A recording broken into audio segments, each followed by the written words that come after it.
Hey everybody, my name is Keion Henderson and this is my wife, Shaunie. and welcome to another episode of the Groow Zone. I get so excited about coming here. I do too. I get excited about talking to you. I do. This is good for us. Yes. It's like we're sitting here having our own therapy session and letting people watch, which I do think that all of you all should be doing too. Like sit at your kitchen tables, create your little Groow Zone around your kitchen table. See, we want to take this everywhere we go. Everywhere you go, and you take us with you, we're in the Groow Zone. Pop-up Groow Zones in their kitchen. That is a great idea. Yeah. That actually, what would it look like if one day we just decided that we were going to take the podcast to a specific place and invite everybody and just have a pop-up Groow Zone and everybody I think come? that'd be fun. Like we could pop up at Essence Festival. That's good. So you're always thinking big. Yeah, I am always thinking I know, that's big. good. I love that about you. Drama. Yeah. I like it. So let me ask you that question. How was your week? Speaking My of which. week was really good, actually. I think I accomplished a lot on my checklist. I try to do like a checklist in the beginning of the week, like Monday, maybe Sunday night. And I nailed it this week, you know? Let me tell you how I know you're knocking it out when you got that iPad out. Oh, yeah. My iPad was out. That is your sword and shield of faith. Listen, I'm starting okay, so as you know, and I don't know if the viewers know, I'm in the middle of a book. Actually, I'm towards the end of accomplishing and finishing my book. That iPad has been, like when I see it, I'm starting not to love it the way I used to love it because I have read this book so many times and it'll just be little changes, but I've just like, I don't know. The other day I literally sped through the whole thing in a day because I was like, I'm gonna finish. It's just hard, like life and that and corrections or like, did I do that in this date? And did I, you try to be as specific as you can. And I don't want to, put something out that I can't fact check. So I don't know. Well, you know what that's right called? Now. That's called integrity. Yeah. Integrity. I mean, you just want to make sure that you don't put out a false sense of work. Yeah. And integrity is exhausting, but that's something you gain in the Groow Zone. It's exhausting. It really is. Yeah. I keep questioning myself too, because I'm like, well, that could sound like I'm being mean or like I could hurt somebody's feelings. That's not my intention. These are just my feelings, but will they read it that way? That's hard. It is That's hard. hard. And I just, I think I have some good relationships and friendships and I don't want anybody to be mad. No, I think that's integrity, and no relationship is worth 300 pages. It's not. That's what I tell the publisher. I'm like, no amount of money, no bestseller, none of that is that important to me to ruin relationships that I've either worked hard to maintain or fix.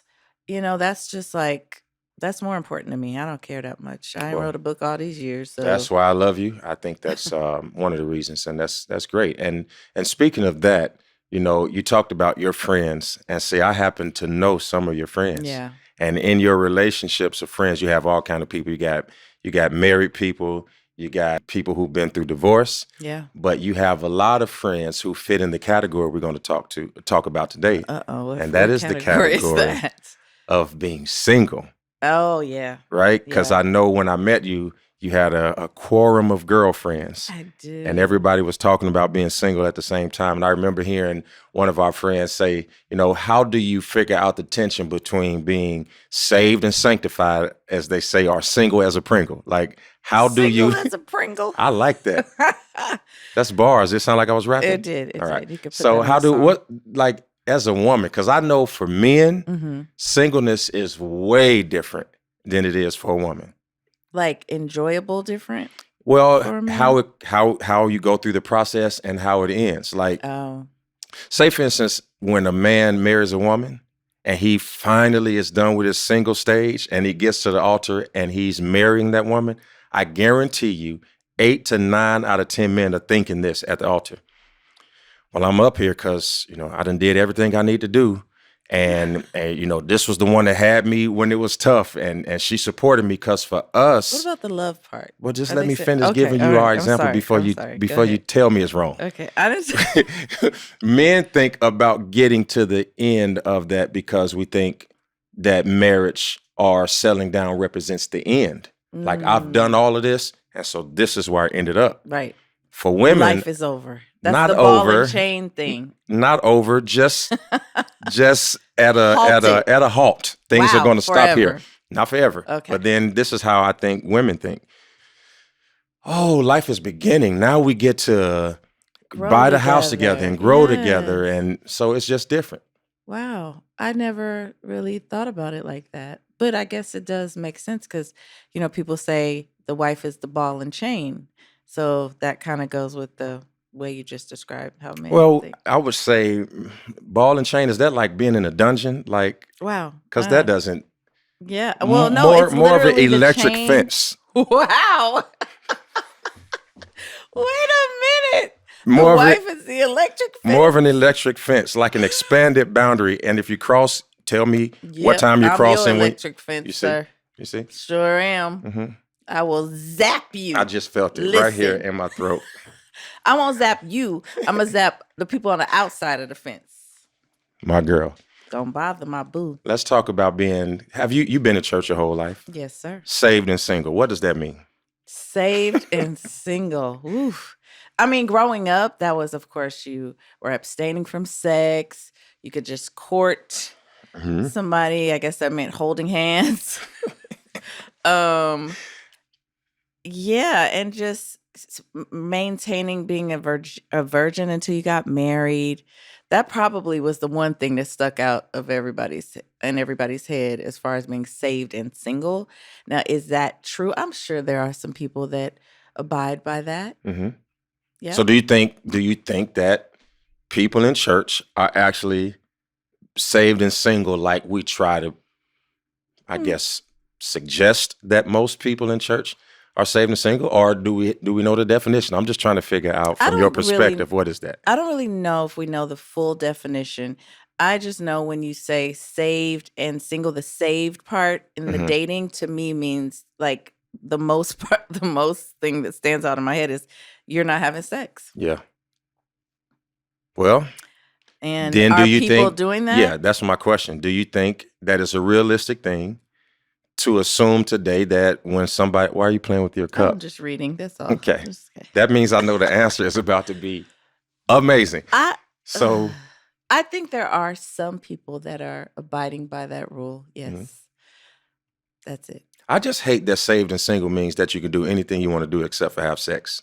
I don't know. Does it? I mean, what is the definition, Pastor Keion? Tell us. I don't think you just can bring those two words together and all of a sudden and say, okay, well, if you're abstaining from sex, then you're saved and single. Because what if you're married and you mean? Are you saved and married? Right. You know what I mean? So why is that sexual impropriety or impurity, as they would state it, why is that the most important thing that I need to make sure that I'm upholding when I'm single? Because really, if you really think about it, being saved and single or anything in that space is an inside job, right? Right. So then the question is, what is being saved and single? Yeah, and why is abstaining the quote most important part? Because what else do you think of when you say saved and single besides abstaining? What else? Well, first of all, abstaining from sexual contact is the way that God designed marriage for two people to come together for the purposes of being married, and sex being the reward of the union. Yes, right? It is. So, and it creates a soul tie. So then if you have multiple partners, and this isn't a judge because you and I are divorced, so it puts us right in this framework with everybody listening. Mm-hmm. But if you leave a piece of yourself with every person you're with, then the person you're currently with has too much competition. Because they're competing against the construct that has built psychologically in you through every relationship. Okay? So that's why I think that God keeps us from abstaining it, because if you look at sex as just a physical exercise, this doesn't make sense to you. But the truth is, any scientist will tell you, even if they are not biblically inclined, will tell you that there is a soul exchange that takes place when you are intimate on that level. Intimacy. So there can be no intimacy without a part of you in me. And I'm talking psychologically, I'm talking emotionally and physically. That's why I think God set it up that way. I think they should start that conversation a lot earlier. First of all, who is they? Like, people, parents. Okay. What'd you say? First of all, who say? I think they should start that conversation earlier because I'm thinking if my mother had told me that, you know what, you're going to have soul ties. Granted, I had the strictest dad ever, so I was not loose. There are not those stories about me, but I have some loose friends. Wow. Okay. Or, had some loose friends. Okay. And that's what my mom would call them, loose or fast. Mm-hmm. That's if they was, going around. So, but if you say that to a young girl, let's say, you will have soul ties. Every man you're with is leaving a part of his soul in you, vice versa. Mm-hmm. That's a little scary. I mean, I think people always be like, oh, you can catch this, you can catch that. Everybody thinks, so be protected, you're fine. But imagine if you really put in somebody's head how they're connected to each person for the rest of their life. So when they finally do find a husband or find a wife, you bring in all the remnants with you. Yeah. Disgusting. I mean, just think about it though. I mean, it's disgusting, as you say, or it is. It's hard to think about. We don't think about that. So, you're a mother. What do you say to a daughter? Like, if you were the daughter, how would you like your mom to present that to you? I mean, I think I'm going to go back and use that, use this now because maybe it sounds a little more. I don't know. I just don't think I would want to be tied to several bodies for the rest of my life. So I think I'm going to actually have that conversation because right now I just be like, don't do it. Right. It's just, you just give them a don't. My boys, I don't think it's a lost cause. Well, they're just. Because boys are different, but they different. We're the same in the respect that he or she wouldn't want, if they understood it from a spiritual aspect, all of those connections. Here's what it just made me think about this when you were talking. I think that one of the most dangerous things for a parent to do is to be spiritual when they're talking about sex and not be spiritual when they're talking about anything else, because then the language is foreign. Right. So if we're going to use spiritual application, let's talk about it emotionally. Let's talk about it physically. Mm-hmm. Let's talk about it financially. If spirituality is going to be the compass that you lead your family through. But if you want to keep your children from having sex and then all of a sudden you become spiritual, that's manipulation. That is not spirituality. You got to do that. Not you. I'm saying, because you do use spiritual application with the kids. I do. But I think this generation just thinks that singleness is just too hard. It is hard. Okay, why is it hard? I mean, it's lonely, first of all, and dating is hard. Like you have to re-meet somebody consistently, like different people that you're auditioning for life with. And it is exhausting because you're going to meet some bums along the way. Mm-hmm. And it's just one of those things where all of the interactions aren't pleasant. So you found yourself wasting 2 hours of your life with somebody that you absolutely knew after the first 45 minutes, this is not going to work. But out of courtesy, you finish the date, you move on. I got to meet somebody else. And it's exhausting. And is it worth it though? It is. If you have a goal of I feel like when I was single, I didn't have a goal because I knew when I first divorced that I just wanted to have fun. Like I was like, I do not want to get married ever again. So I just want to date. I'm cool. And it was just about fun. So it wasn't exhausting until it was like, you date somebody for a minute and then it's just like, I don't really like this anymore. Let me be single again. And then you go back out into this dating pool that's just, it's hard and exhausting.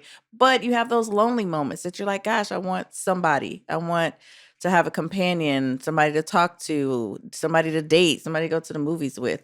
So I just think that part is pretty hard. But then I realized thinking about it now, I didn't have a goal in dating. I did not want a husband. So it was like I was aimlessly dating. So what I thought about, and this was the first thing that I learned in my single journey, that I had to say to myself, you are never alone. Because that word lonely or loneliness, that stuff played with my head. And what my journey was is I wanted to figure out how to enjoy and learn how to be alone. So I would go to restaurants intentionally and sit there, because it's crazy that in our society, in my mind at least, that I was living my life and didn't know how to be alone. I'm not going to the movies alone. I'm not going to the restaurant alone. I'm not going here alone. I'm not going there alone. Now, to figure out, well, is it because I didn't enjoy me? Because if I don't enjoy me, how will somebody else? That's very true. So I had to figure out how to be alone. And I think that that's one of the first purposes of singleness for all of y'all who are watching.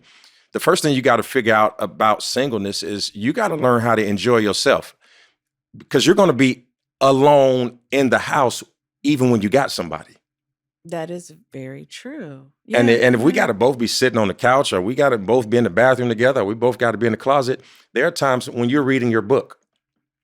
And the other day, you went hours reading that book. You sat at the breakfast table, and I just looked at you, and I mean read away. You had your leg crossed. You ate you about 3 or 4 snacks, and you just kept reading. And I had to figure out something to do with myself. So what did I do? I put the Oculus on. I started playing golf. You did. I started putting my golf ball on the carpet. You were bored? I was bored out of my mind. I'm sorry. Yeah. I was bored out of my mind. I get it, though. And there are going to be times when your schedule is going to pick up and you're going to be producing. I just think that even when you're with somebody, you still have to learn how to enjoy being alone. That's true. But that comes at a cost. Because my other observation is that whenever a person sees a person alone, they make all types of assumptions. Yeah, for sure. Especially if you see them alone repetitively. So you're right. You're right. Just like, what's wrong with them? Why can't they get a man? Why can't they get a woman? Are they gay? It's so many different things that people will come up with. But when I was single, I went on vacation by myself. That was so hard at first, because I was like, well, who am I supposed to talk to? What am I supposed to do? God, I never forget. I went to Atlantis and in Bahamas, and I got there. I was there for 4 days by myself. It was absolutely amazing. Really? I sat on the balcony, read book. I went to dinner by myself. I people watched. I was able to really just have time with me, which is something that you hear people say, and it sounds so like cliche, like, but it's a thing, like to really sit and learn what you like, what you don't like. Nobody's rushing you, nobody's judging you, but I'm sure it was a few people like, oh, she must have somebody here that she don't want to be seen with, or, people will make huge assumptions, especially in church. Listen. Yeah. Because it's it's a big community, but it's a small community. We see each other repetitively, and we learn habits, and we learn, oh, he sits with her, or she sits with, and then it's alone time. It must be something wrong with you, is the assumption. As opposed to, like you said, it's just a moment. I think everybody does need to spend time alone, because for us, even though the other day you said you were bored out of your mind, I think we do enjoy alone time, even in our relationship. You like to go play golf. I don't play golf, but those days to me are like my days that I can get Shaunie stuff done. And it's not so, but we're in the house together, and I will come in the closet if you're in the closet too long. Like, what you doing? What you doing in there? But see, it's a long time followed by, coming together. Yeah. I just think that what we're drawing the line here in the Groow Zone today is that there is a line between being alone and being single. And that is not the same thing. No, it's not. Right? Because lonely and being alone, now those are two different things, because I can be alone and I've got to learn to enjoy that. Loneliness predicts that I'm longing for something, like something's missing. And I think that that's what all loneliness is derived out of. It's something that's missing, and company doesn't cure that. Because have you ever been with somebody and still felt by yourself? Yeah. Okay. Yeah. Right. So we're talking, the difference between singleness or being alone or loneliness. I think all of those things are different. And I think that what happens, if you're not healed in that process, then it lends to what I perceive to be unhealthy thinking. Yeah. So most people are unhealthy. So that's why when that person is being judged, you being judged at Bahamas, you're doing the healthy thing, but you're being judged by the unhealthy mind. And they're making all types of assumptions about what is Shaunie doing here by herself. She must be doing. No, there's something unhealthy about their thinking process. Yeah. Question: do you think that? Well, I know growing up, church made it like subliminally made it a big deal to be married. Like the goal was for you to be married, right? Do you think that the church even has a space, so to speak, or values people being single? Because it seems like marriage is such a thing. So the single, I know they'll have single ministries and things like that, but it seems like even the single ministry is geared towards finding somebody to then graduate to marriage. Like be single to get in here to not be single. To meet other single people to get married. Okay. Question back. How many people do you know that comfortably go to churches where the pastor is single? Not a lot. Because there are so many assumptions made about a single pastor. That's true. Now all of a sudden, when you come out of pastordom, now all of a sudden, let's be single. So the reason why that restriction is there is because that restriction is on us. Everybody's looking for the preacher to be married. So he thinks that since that's what everybody thinks he should be, he automatically has a subconscious reaction to that. Well, let me show you what you want, because that's what you want to meet. That's number one. Number two, though. So you asked a question about the celibacy and all that kind of stuff in the singleness. Now I don't know if I know the answer to the question, but I do know what I know about the scripture. And the reason why marriage is so propositioned in the church is because Paul says in the Bible, it is better for you to marry than to burn. If anybody's been in the church any length of time, you heard that scripture. It is better to marry than to burn. So Paul is literally saying that if you're going to burn with passion and not be disciplined enough, and you're going to be involved in an intimate relationship with a person, Paul says it is better to marry than to burn.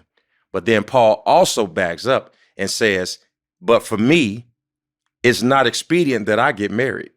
He says in 1 Corinthians, he says, for me, that if you're going to be single, if you have the discipline, then you should be worried about the things of God.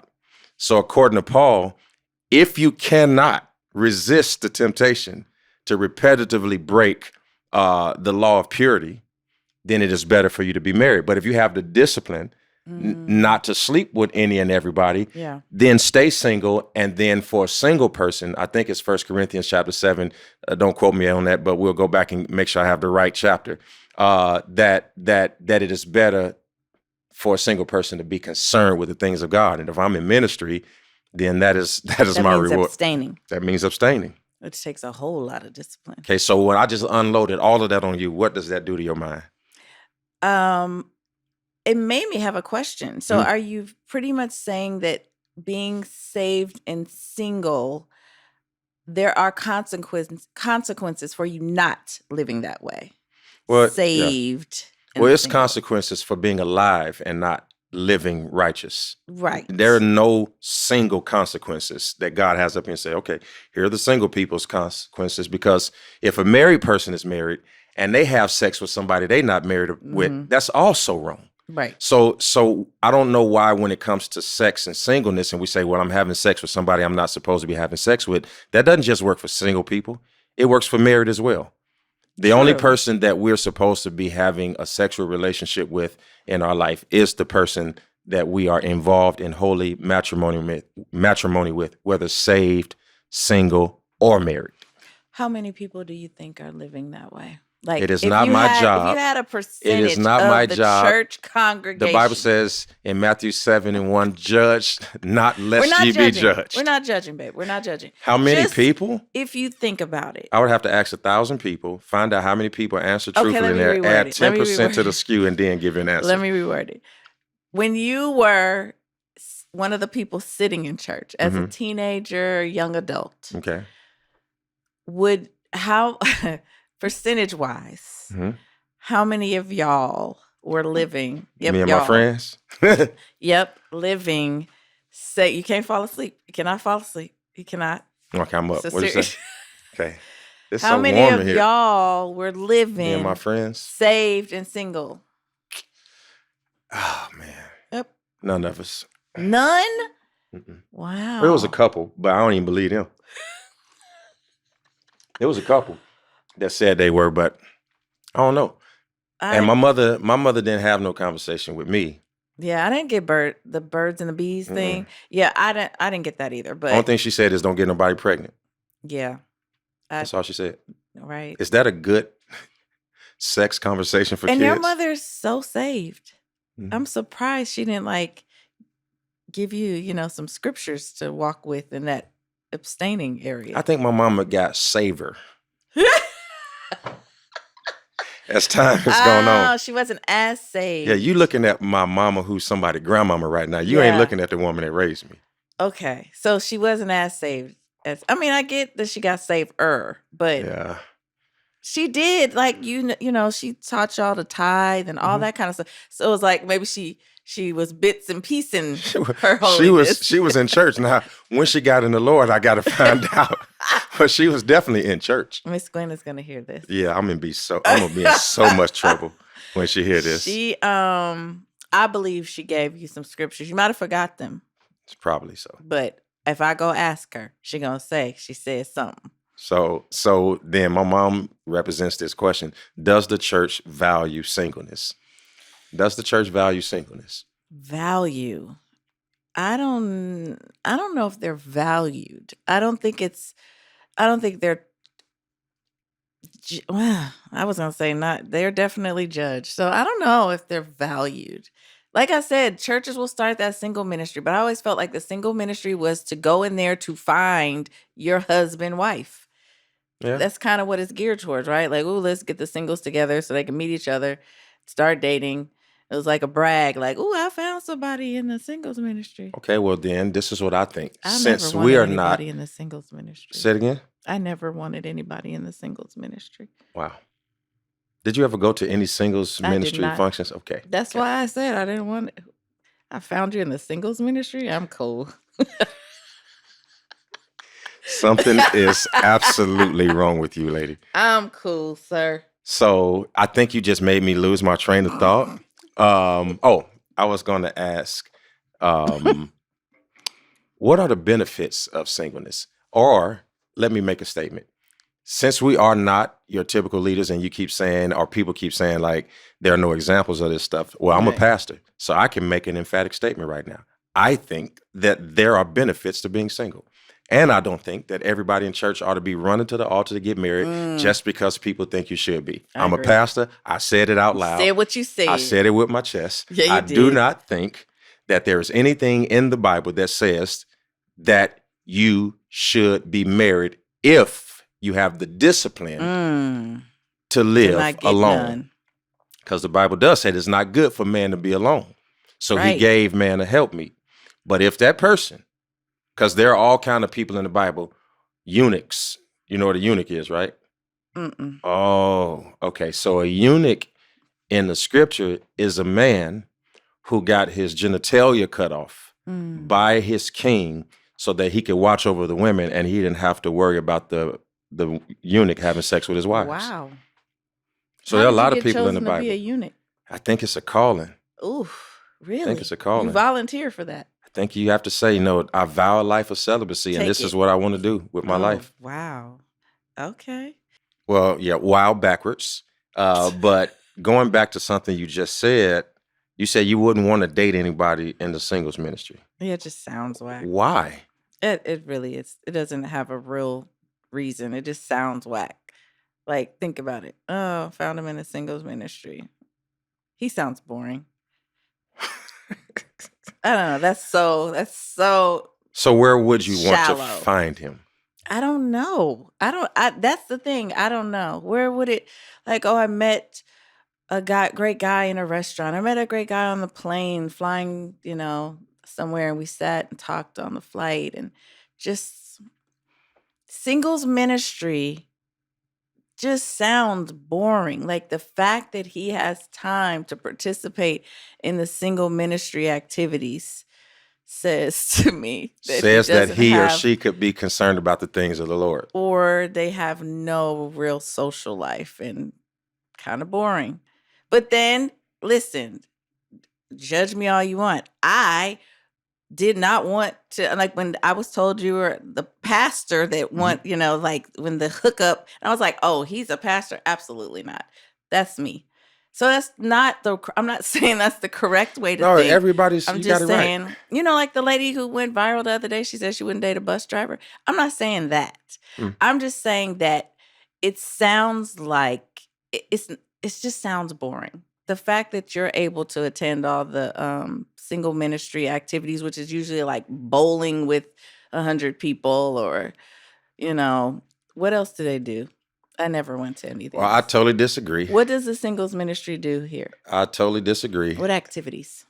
They do all the things that you say that they're supposed to do. But I know a lot of boring married people. So, I mean, right. I don't want that. I know. But when you were single, they probably found each other in the when you were single, I'm sure you were very boring.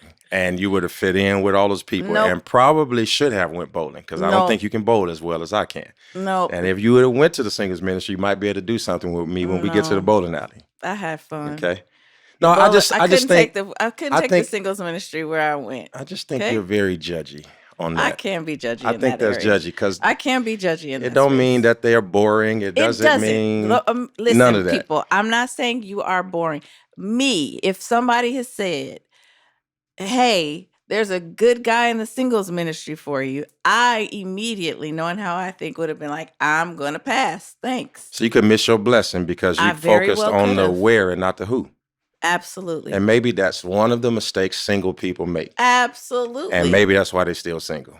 Completely. And so what we're going to shatter in the Groow Zone is that you can be found in the singles ministry, on the airplane, at the grocery store, because you never know where Mr. or Mrs. Right will be. That is true. That is what I now can share. So when you were single, and you stayed single for 11 years. Yes, sir. 11 years. So in that time, how many times did you date seriously in 11 years? Seriously? None. I didn't date seriously. That is a long time. Yeah. Like I dated, but I didn't date seriously. No. It was nobody that I was like, oh, I'm going to be with him. This is the guy. Wow. No. Well, do you think that you stayed single because the relationship hurts you so bad that you needed 10 years off? Or did you enjoy singleness? I just had put in my mind that I wasn't getting married again. So I was fine with just dating. Again, it was lonely moments like that. I thought, oh, I do want to be in a relationship, but I didn't want a husband. Yeah. So it was more like a companion or somebody to just date and hang out with. But I probably did miss my blessing several times by just hearing where I'm going to meet this person, hearing what they did, hearing their story. But I'm sure, somebody here, oh, Shaunie with 5 kids, that's probably, never mind. Right. So, but it was probably many times I didn't meet somebody because of the description. Well, I will say this. Does the church value singleness? I think it does. Jesus was single. I mean, if he didn't value it, he would have at some point in time got married to show us that's the example that every Christian should have. So the fact that Jesus stayed single means that we should be able to, but look at how he stayed single. Okay. There is no story in the Bible that says, oh, well, Jesus was caught having illicit sex with somebody, or Jesus was about his Father's business. And the fact that he was able to stay focused enough on what he was designed to do means that he was the kind of person that was created to be single, or that could handle singleness. And I was saying earlier, as a pastor, I want to go on record, I think it is a disservice of the church to make everybody think that you're supposed to get married. I don't believe that everybody should get married. Let me say, I don't believe that everybody should go to college. There are a whole lot of I don't believes that we were taught that culturally we believe that people should be something. We don't have biblical evidence for it. All we got is mama said, pastor said. That is very culture true. Ain't scripture. Right. Yeah. Right. We got kids right now. We'll look at all of them and say, this one should get married. This one should get married. But this one right here, as of right now, they need to be alone. Yeah. Right? But explain that there's a decision. If it's not marriage, then it's the discipline of living a life saved. Yeah, it's a discipline of living a life that you can be proud of. living a life that you won't mind telling your children about. And that is also understanding that just because I tried to do it right, don't mean I'm going to be perfect. Right. You might make a mistake. It's the attempt. Yeah. You see, I think God blesses the desires of our hearts more than he does the outcomes of our actions. Because he knows we're imperfect. He knows we're not going to do everything right, but he judges not the countenance of a man or the face of a man, but he judges a man on his heart. Who do you want to be? How did you intend to do this? Right. You know, God has grace, but it was like Pastor Paul when he came here and he said, ask God, what do you think his hope for you is? One of the best questions. Right?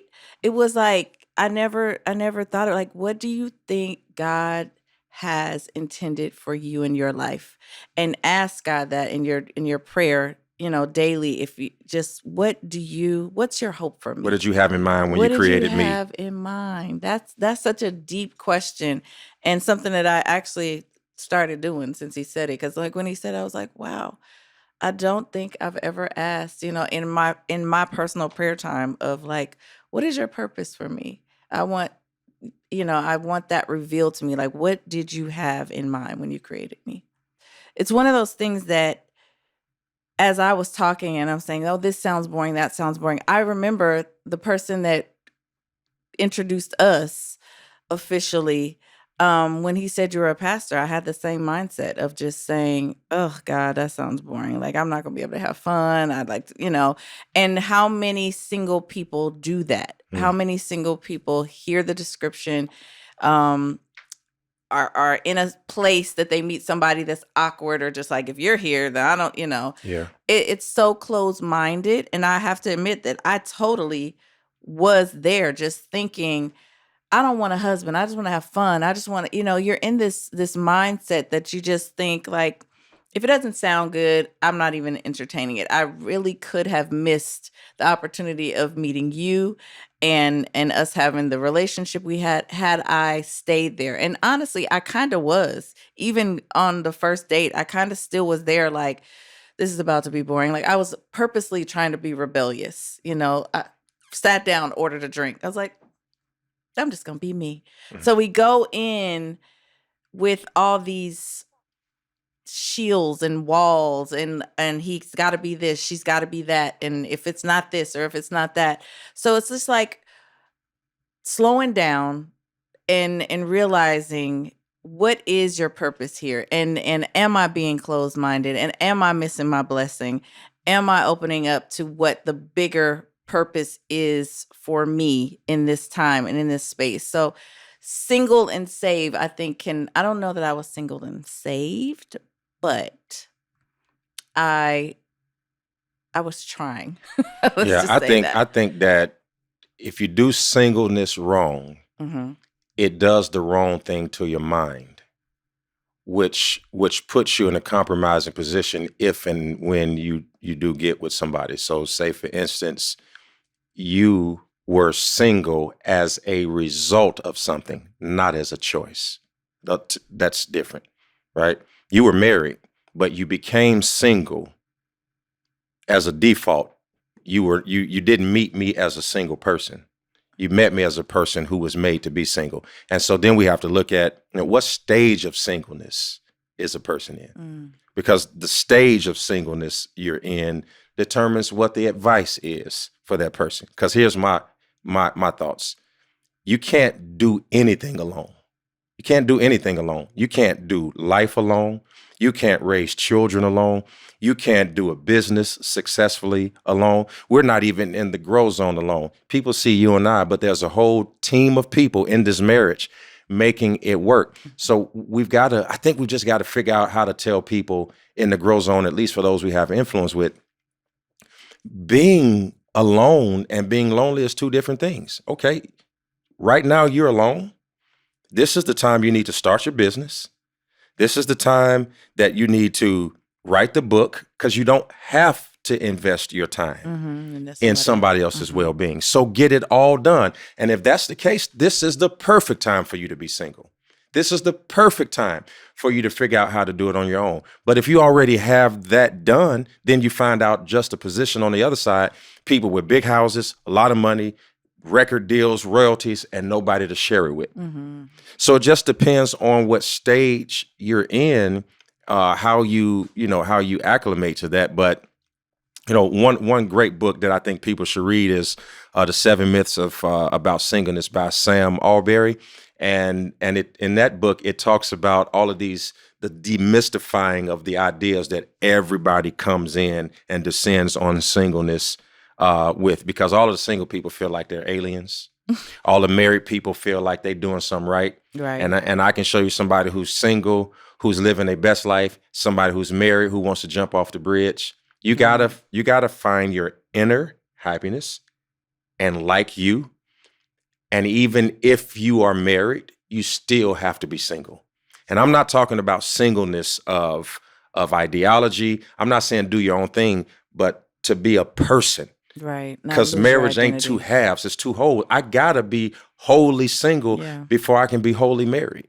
And you talked about, like, maybe that's the time for you to start your business, write your book. Those also are new doors that you're going in and meeting a whole new group of people. So you never know, like, maybe that single moment of you learning you and trying new things and opening new businesses, venturing into new areas of life, also take you to different ponds to fish in, because that's also a thing. You get in this flow of dating the same type of people over and over again, and then you're frustrated, but you're not doing anything to get out of that pond. I always say, the pool, definitely the dating pool has pee in it, probably because I was in the same dating pool over and over and over again. Right. And it was just, I was meeting the same person in a different body with a different name, so it's like, if I got out of that pool and was opening myself to get in a different one, it opened different doors. Look at you. See, I got in the pool. Listen, I'm right here. In the, what pool would I call that? The saved pool. The saved pool. Yes, ma'am. Yes, wow. This is where the angel troubled the water.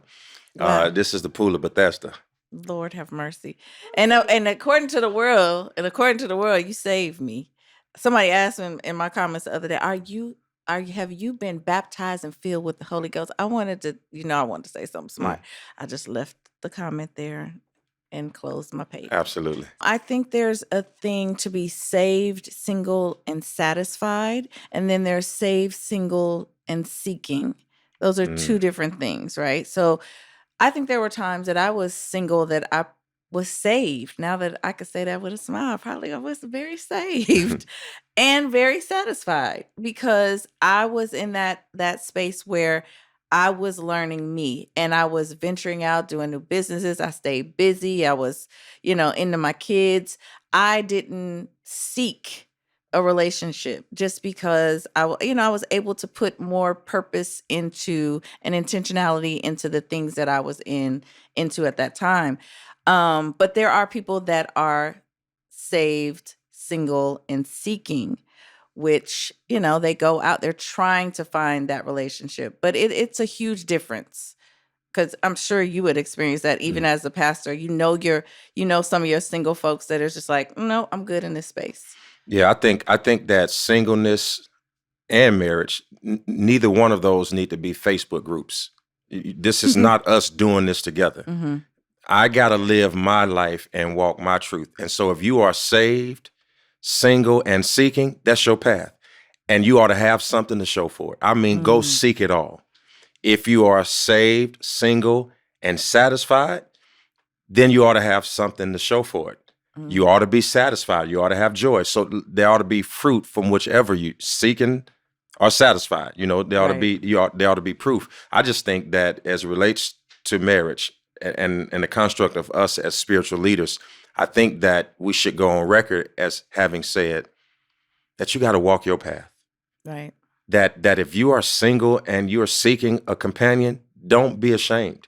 And if you are satisfied in your own skin and you don't feel this is the place, time, season, year, if all of your friends are getting married and you feel like, I'm going after my goals and I'm going to raise my children, God loves you there too. Own it. Yeah. Own it. And that you're not a super Christian because you got a spouse, and you're not a demon because you don't have one.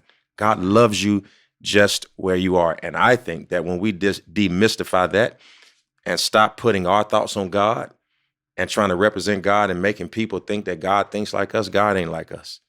He loves us just the way Thankfully. we are.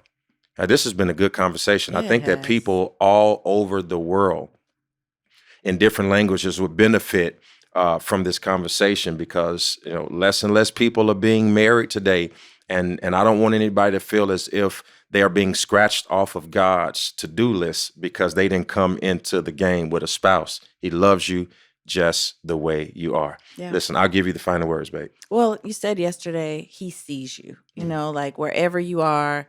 If that's in a dark place, you're growing, you're getting there, you're thinking about it, he sees you. So I think that's our walk away today. He sees you. Thank you so much for being here with us on this episode of the Groow Zone, Saved and Single. And we got some other words, seeking and satisfied. It's all going down in the Groow Zone. We'll see you next time.